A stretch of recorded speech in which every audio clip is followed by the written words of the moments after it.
성경 봉독 드립니다. 오늘 성경 말씀은 열왕기하 2장 23절에서부터 25절까지입니다. 우리 합독으로 드리겠습니다. 23절에서부터 25절까지입니다. 합독 드립니다. 엘리사가 거기서 베델로 올라가더니 그가 길에서 올라갈 때에 작은 아이들이 성읍에서 나와 그를 조롱하여 이르되 대머리여 올라가라 대머리여 올라가라 하는지라.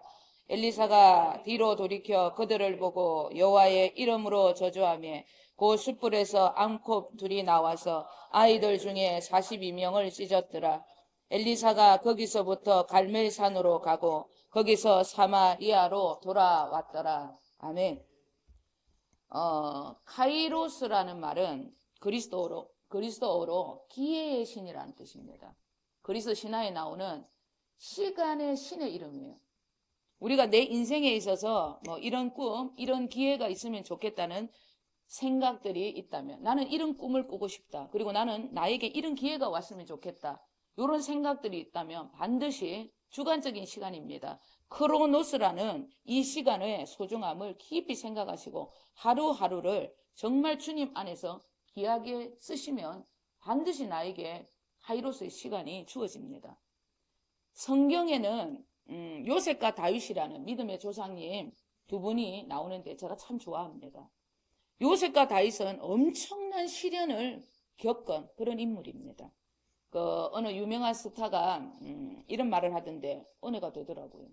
신이 주신 축복은 시련이라는 포장지 속에 꽁꽁 숨겨져 있다, 그런 말을 하더라고요. 은혜 되죠? 예. 요셉과 다윗에게 주어진 축복도 이렇게 성경을 자세히 살펴보게 되면 시련이라는 단단한 이 포장지에 전부 숨겨져 있는 것을 우리가 깨달을 수 있습니다. 우리 오늘 창세기 39장 23절 읽겠습니다. 간수장은 그의 손에 맡긴 것을 무엇이든지 살펴보지 아니하였으니 이는 여호와께서 요셉과 함께 하심이라. 여호와께서 그를 범사에 형통하게 하셨더라. 아멘. 여호와 하나님께서 요셉을 형통하게 하셨다, 그리 말씀하고 있습니다. 이제 인간적으로 생각하면 이해가 좀 안 되는 그런 구절입니다. 요셉은 지금 형통하고 아무 상관이 없어요. 요셉은 형들에게 배신을 당해가지고 진짜 혈육입니다. 혈육에게 배신을 당해갖고 노예로 팔려갑니다. 노예로 팔려와서 부잣집에 이렇게 노예가 돼요. 근데 약간 똑똑했나 봐요. 그래서 이 행정 업무를 맡게 됩니다. 그 행정 업무를 맡고 좀 이렇게 편안하게 살려고 하는데 거기 주인집의 사모님이 조금 음란했어요. 근데 외모적으로 요셉이 굉장히 조금 준수했나 봅니다. 그러니까 하룻밤을 어떻게 조금 같이 자자고 계속 유혹을 했어요. 그런데 요셉은 절대 하나님이 보고 계신다고, 그러면 안 된다고 지조를 지킵니다. 그 거절한 것으로 인해 가지고 도리어 성폭행범으로 그를 감옥에 보내버려요. 너무 억울한 그런 상태란 말이에요. 그런데 하나님께서 그 보고 지금 감옥에 있어 억울하게 지금 누명을 쓰고 있는데 그가 형통하다, 이렇게 말을 하고 있는 것입니다. 여러분, 요셉은 주관적인 시간입니다. 크로노스의 시간대에 그의 삶은 너무나 억울했던 삶이 너무나 많았어요. 그 시련의 시간대에도 그는 억울해하지 않았습니다. 원망하고 불평하고 절대 그런 삶을 살지 않았어요. 나에게 이 모든 시련의 시간도 나에게 주신 하나님의 운명의 시간이다, 그러면서 그런 생각 안에서 하루하루 감옥 안에서도 진짜 힘든 시간이었지만 자기의 일에 최선을 다합니다. 하나님 보시고 있다는 거예요. 성경이 그래서 그를 형통하다고 말씀하고 있는 것입니다. 이 형통이라는 것은 나에게 주어진 시간, 크로노스, 오늘 하루를 하나님과 어떻게 살아가는지, 정말 하나님과 함께 한다면 그것은 형통이에요. 왜?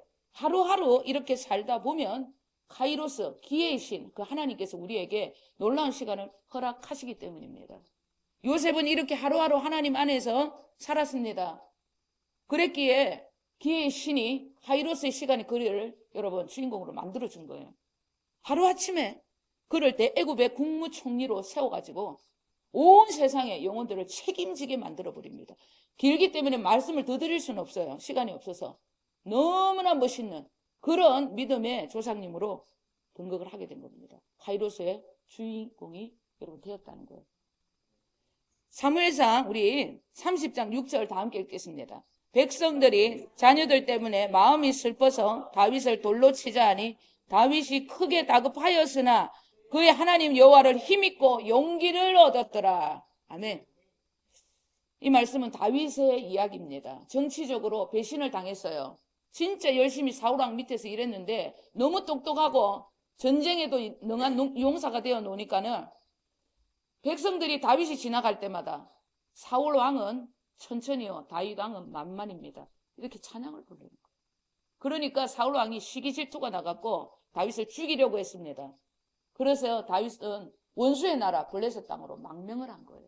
그 망명을 해서 그 시글락이라는 그 땅에서 자리를 잡고 살고 있었습니다. 그런데 사울왕 밑에서 견디지 못한 그 위정자들, 정치인들이 있었어요. 그들이 이 시글락, 이 아말렉, 블레셋 땅으로 다윗을 찾아와요. 그러면서 이 시글락 땅에서 이 다윗을 따르는 무리들과 정치인들이 하나가 돼서 이제 그래서 거기서 살고 있었던 거예요. 그런데 그들에게 블레셋 왕이 참 어려운 조약을 맺자고 그런 거예요. 이스라엘 백성들하고 내 이스라엘하고 전쟁을 치르는데 다윗의 여러분 나라잖아요. 전쟁을 하는데 너희들이 전쟁을 갈 때마다 나 좀 도와주라. 이런 조약을 맺자는 거예요. 다윗이 얼마나 힘들었겠어. 난처했을 것입니다. 그래도 어떻게 할 거예요? 살아야 될 거잖아요. 예, 그래서 출정을 결심하고 나갑니다. 그러나 하나님께서 도와주시겠죠? 하나님께서 블레셋 방백들, 그 군대들을 일으켜서 전쟁을 하다 저 사람들이 도리어 우리를 치면 어쩝니까? 절대는 우리는 저 사람들하고 같이 못 갑니다. 그러면서 이제 다윗과 그의 군대들을 돌아가게 만들어요. 3일 만에 이제 돌아가는 거예요. 그런데 3일 만에 세상에 시글락 그 공동체로 돌아오는데 하나님이 제일 싫어한 족속 아말렉 족속이 그 시글락을 전부 다 불을 태우고 모든 가족들을 노예로 다 끌고 가버린 거예요. 지금 오늘 그 장면이에요. 그런데 여기에서 그러면 지기 왕이시여 우리가 같이 저 아말렉 족속을 치러 갑시다 이래야 될 거 아니에요.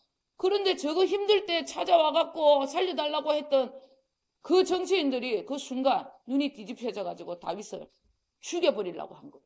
이 배신자들.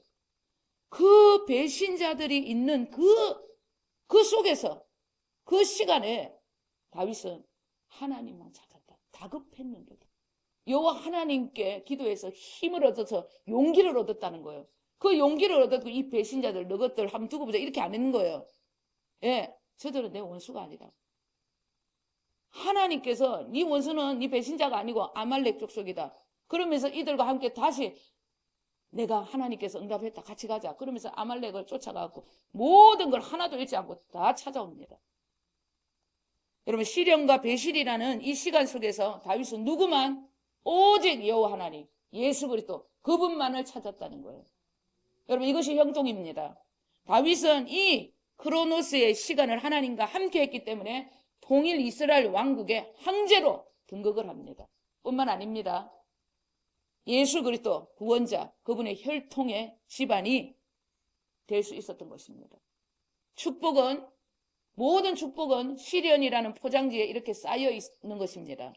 나에게 주어진 시간, 나는 어떻게 그 시간을 보내고 있는지 시간의 주인이 되시는 예수님 안에서 나에게 주어진 모든 시간, 그 시간이 시련과 아픔의 시간일지라도 어떤 일이 있더라도 원망과 불평 없이 좀 너무 힘들면 감사는 안 나와요. 감사는 하지 않아도 운명입니다. 하나님 이 시간, 이 시련, 이 고난 나의 운명입니다. 이렇게 생각하면서 나에게 올 카이로스 시간을 기대하셔야 합니다. 저는 28년이라는 믿음의 시간 동안 카이로스라는 시간의 문이 2025년부터 지금부터 열리고 있다는 것을 직관적으로 지금 느끼면서 요즘 많은 일들을 경험하고 외부적으로 많은 이들을 또 만나고 또 많은 일들을 지금 하고 있습니다. 유명한 교수님도 만나고 그리고 유명한 목사님, 엄청 유명한 목사님도 만나고 그리고 아주 낮고 낮은 곳에 있는 힘든 이들, 다양한 분들을 많이 좀 만나고 있습니다. 20년 전에 주님께서 우레와 같은 음성과 신비한 경험을 통해서 저에게 부흥을 약속해 주시겠다고 저에게 약속을 하셨습니다. 신비한 하나님의 우레와 같은 그런 목소리로. 그래서 여기까지 제가 이제 왔습니다. 하나님께서 이제 2025년부터 이제 부흥의 시간에 문을 열겠다고 약속을 하셨어요. 근데 여기까지 제가 왔는데 얼마나 하나님과 제 생각이 다른지, 하나님의 길과 제 길이 얼마나 다른지, 하나님의 그 하늘과 땅만큼 하나님의 생각과 내 생각이 다르다는 것을 깨닫고 있습니다. 저는 이렇게 하나님께서 저를 부흥의 도구로 우리 교회를 부흥시키기 위해서 뭔가 특별한 능력과 뭔가 이런 것들이 있어야 되는 줄 알았어요. 그런데 그렇지 않다는 것을 요즘은 더 깊이 깨닫고 있습니다. 요즘 많은 이들을 만날 때마다 깨닫는 것이 유명하고 유능한 능력이 있는 자들, 하나님의 은혜, 주님의 임재가 턱없이 부족하다는 것을 저 느끼고 있어요. 왜 그들과 함께하면 임재가 부족한가? 늘 사람에게 둘러싸여 사람에게 영광을 받고 있더라고요. 그런데 아주 낮고 낮은 자들이 있습니다. 참 힘들지만 그래도 주님밖에 없어서 주님 안에서 살아가고 있는 분들, 그들 곁에 가면 하나님의 은혜와 임재가 저를 사로잡고 있다는 것을 경험하고 있습니다. 임재라는 것은 실제로 하나님의 살아계심을 느낄 수 있는 신비한 영적인 그런 체험을 말하는 거예요. 저는 요즘 낮고 낮은 주님만을 갈망하는 그런 분들과 함께하고 있습니다. 그분들을 위해서 마음과 함께 모든 것을 쏟아요. 물질도 지갑이 틀릴 때까지 쏟습니다. 뭐 현금이 없다 그러면 카드가 있다 이러면서 마음과 함께 아낌없이 그들을 섬기고 있습니다.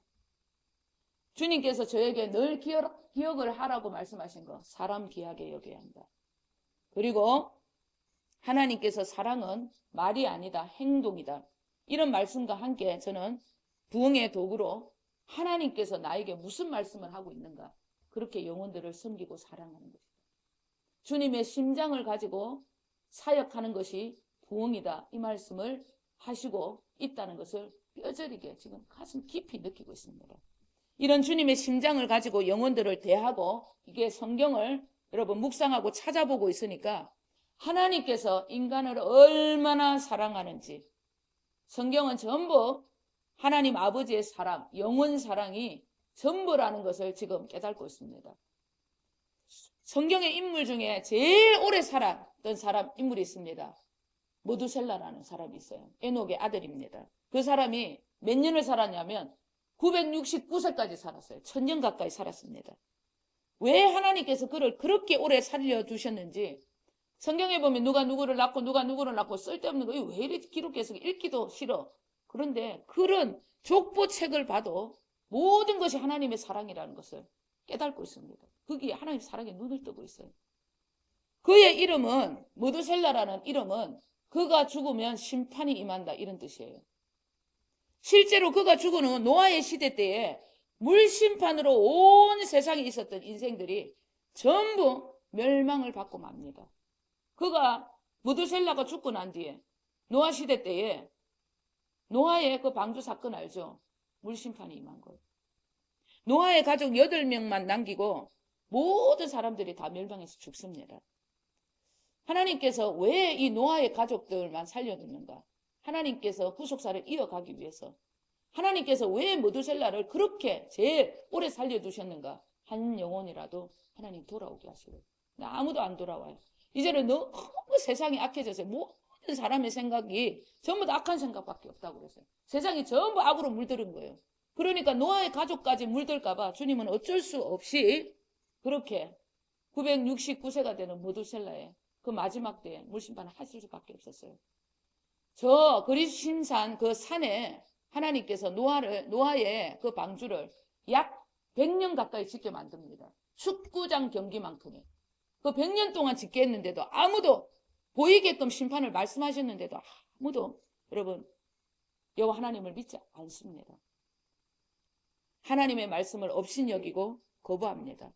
악이 세상에 너무나 가득 차서 하나님께서 탄식을 할 정도 그렇게 그들은 하나님의 마음을 아프게 했어요. 하나님께서 40일 주야로 비를 내렸던 그 말씀이 주님의 피눈물이라는 말씀을 저에게 주셨어요.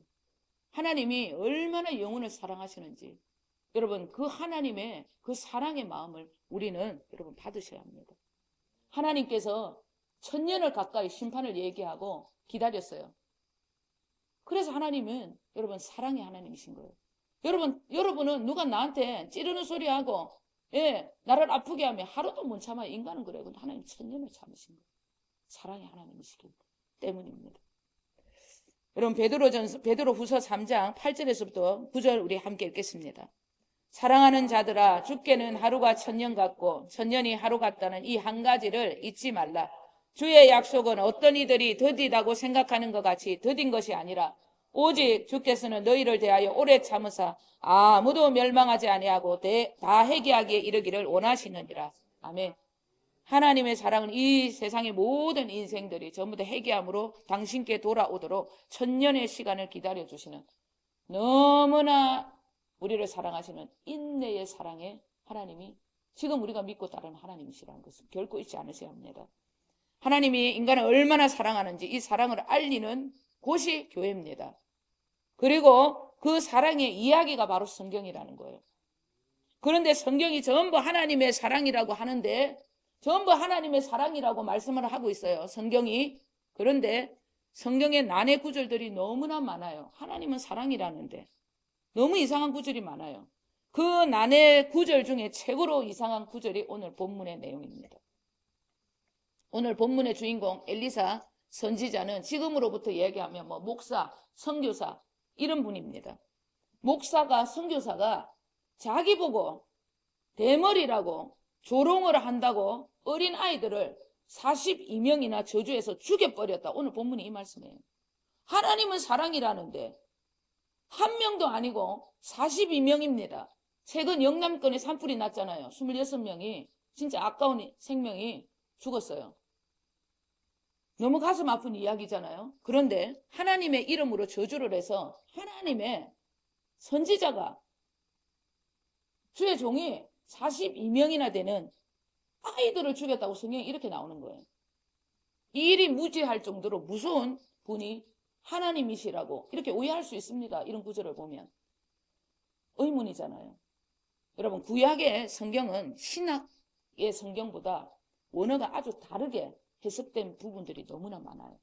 구약은 히브리어로 기록되어 있는데 조금 희석이 많이 됐어요. 신약은 헬라어로 되어 있기 때문에 거의 여러분 다르게 원어로 이렇게 해석이 되었기 때문에 우리는 혼자서 이 구약 성경을 읽게 되면 문자는 우리를 죽이는 것이요 이렇게 말합니다. 문자 그대로 읽으면 우리의 영혼이 죽어요. 그렇기 때문에 혼자서 구약 성경을 난해한 부분은 그냥 넘어가셔야 됩니다. 읽지 않는 것이 좋아요. 우리는 더 신약 성경을 많이 읽어야 됩니다. 그래야 믿음이 자라는 거예요.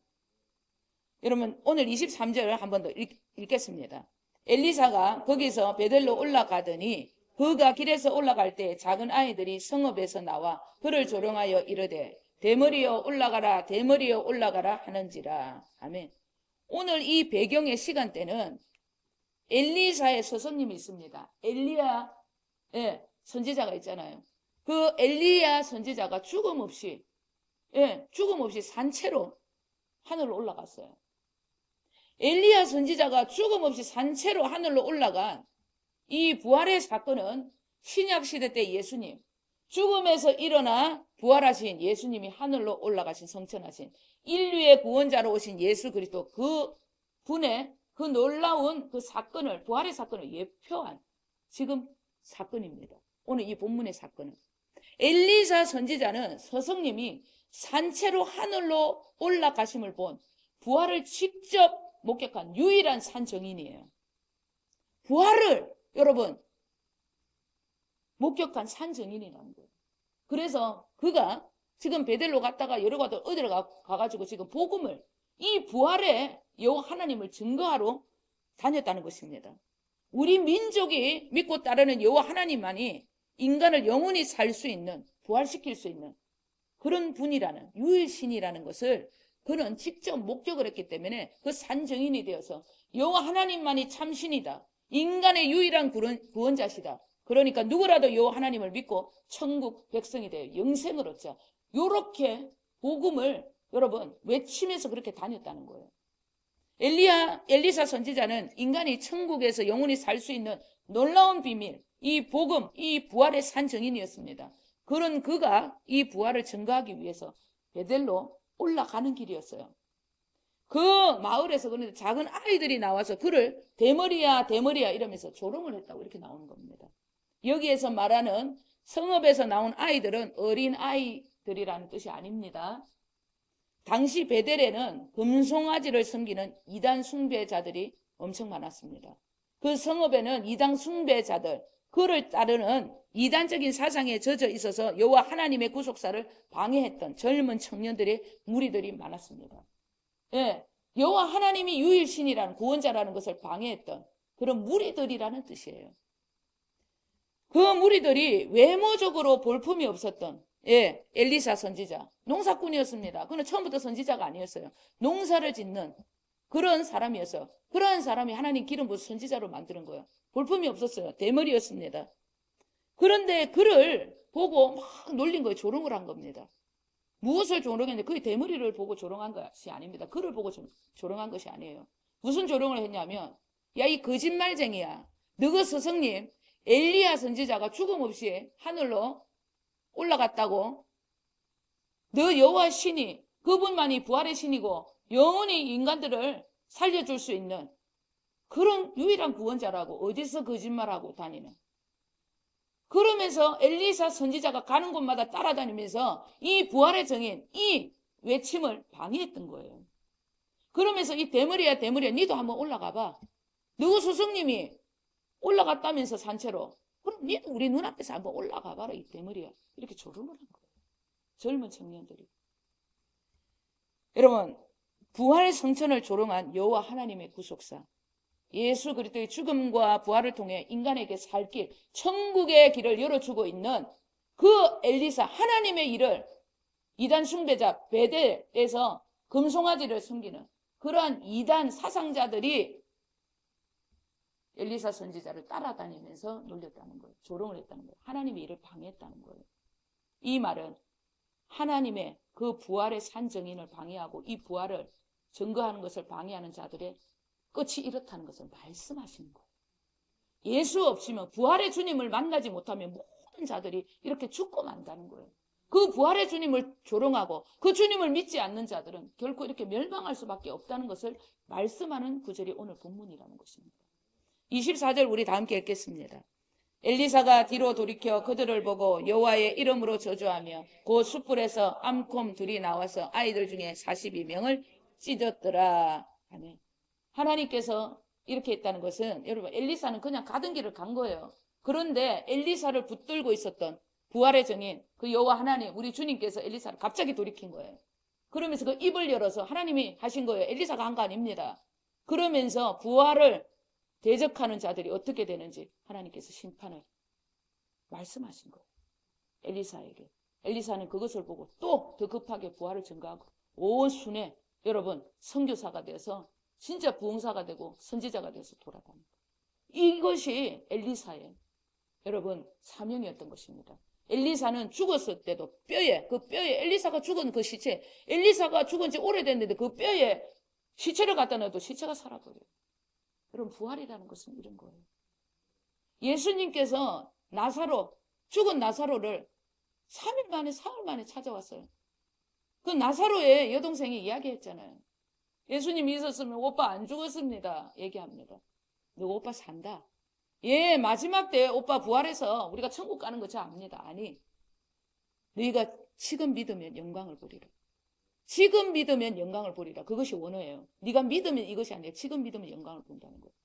여러분, 우리의 부활의 주님은 저 하늘 높은 곳에 있는 게 땅 밑에 있는 것이 아닙니다. 그 주님은 우리 안에 계시다는 거예요. 너무나 가까이 계십니다.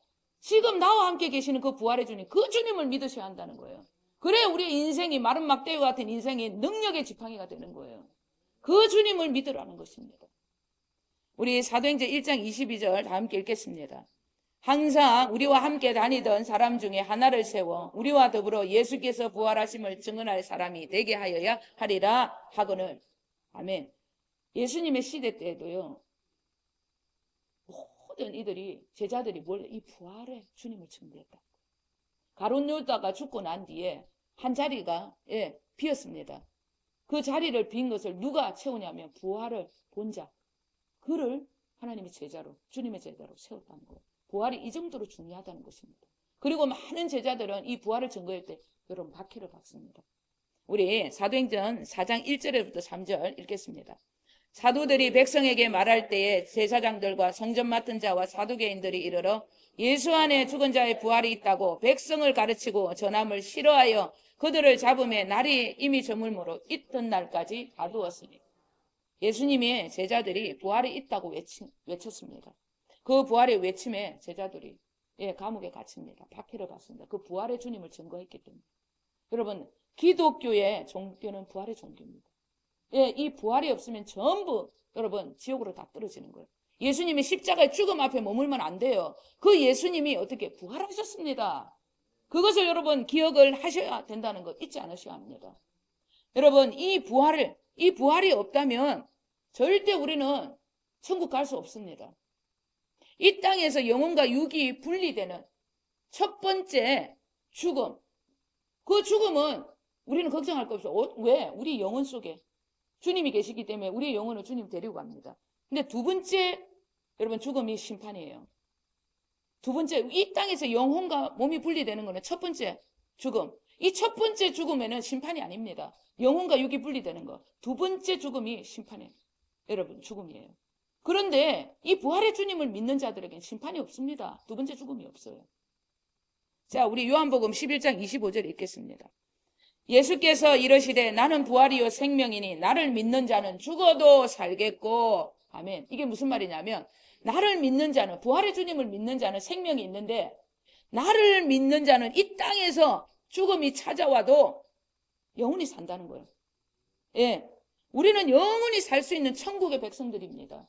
예수님이 나를 위해 죽고 부활하셨다는 것을 믿고 그 예수님을, 그 부활의 주님을 내 마음에 모신 자들은 죽어도 이 땅에서 여러분 영혼과 육이 분리돼도 우리는 그 영혼은 천국 간다는 얘기예요.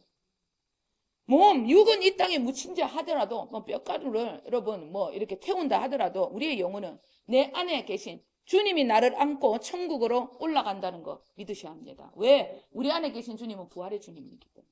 죽지 않는 영원히 사시는 주님이시기 때문에. 금송아지를 섬겼던 이들이 엘리야의 부활을 거짓이라고 조롱하면서 엘리사가 전하는 부활의 복음을 가로막았기 때문에 두 앙콤이 나와서 그들을 찢어 죽인 것입니다. 부활을 증거하는 그들을 조롱했기 때문에.